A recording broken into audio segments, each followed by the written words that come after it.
नमस्कार दोस्तों, आज मैं लेके आया हूं आपको सर्वांगसम त्रिभुज। कि सर्वांगसम त्रिभुज किसे कहते हैं, तो तब तक क्लास में बने रहिए। एक एक चीज आपको क्लियर होगी। सर्वांगसम त्रिभुज किसे कहा जाता है, तो देखते हैं सर्वांगसम त्रिभुज कि वे दो त्रिभुज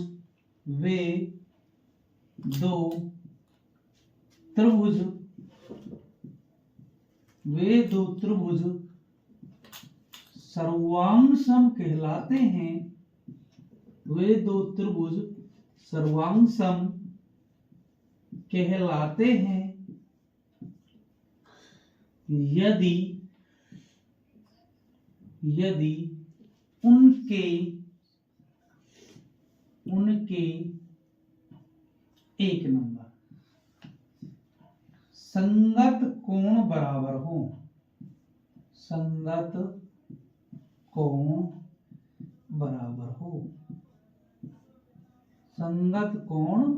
बराबर हो और दूसरी शर्त है संगत भुजा भी बराबर हो। संगत भुजा बराबर हो कि वे दो त्रिभुज सर्वांगसम त्रिभुज कहलाते हैं। कि वे दो त्रिभुज सर्वांगसम कहलाते हैं यदि उनके संगत कोण बराबर हो और संगत भुजा बराबर हो। जैसे अपन ने दो त्रिभुज लिए और सर्वांगसम में देखो आकार भी समान और माप भी समान।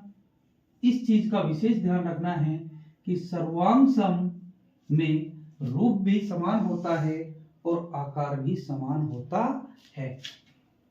इसका नाम दिया ए बी सी और इसका नाम दिया पी क्यू और आर। तो पहली शर्त है कि संगत कोण ये दो त्रिभुज सर्वांगसम कहलाएंगे कब, जब इनके एक नंबर की संगत कोण बराबर हो। संगत कोण क्या हो, बराबर हो। इनके संगत कोण क्या होने चाहिए, बराबर हो।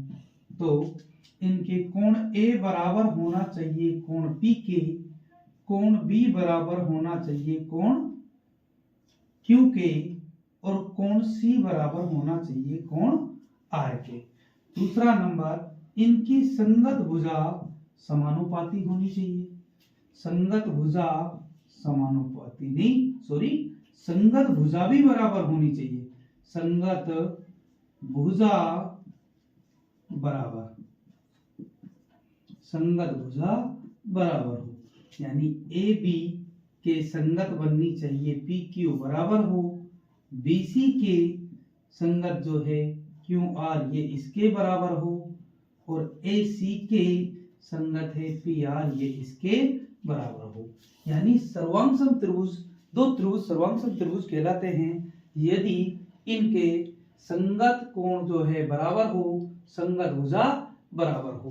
तो तब अपन कह सकते हैं कि जो त्रिभुज ए बी सी है वे सर्वांगसम होगा त्रिभुज पी क्यू आर के। इसमें जो ये वाला चिन्ह है बराबर का और उसके ऊपर ये समरूप का बना देते हैं तो इसे पढ़ते हैं अपन सर्वांगसम। तो ये हुई सर्वांगसम त्रिभुज कि वे तो त्रिभुज सर्वांगसम कहलाते हैं यदि उनके संगत कोण क्या हो, बराबर हो और संगत भुजा भी बराबर हो। सर्वांगसम त्रिभुजों में संगत कोण भी बराबर होते हैं, संगत भुजा भी बराबर होते हैं। तो आप मेरे साथ साथ दोहराते जाइए और रोजाना आप एक टॉपिक याद कीजिए बिल्कुल चुटकियों में। तो ले लीजिए प्यारे स्टूडेंटों इसका स्क्रीनशॉट।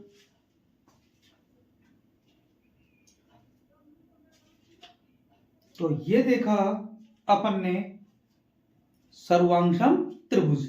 नेक्स्ट क्लास में बात करते हैं अपन समरूप त्रिभुज और उसमें याद करेंगे समरूप त्रिभुज किसे कहा जाता है। तो रोजाना एक क्लास देखिए और एक क्लास बारीकी के साथ याद कीजिए। तब तक के लिए करते हैं सभी को धन्यवाद। जय हिंद, जय भारत।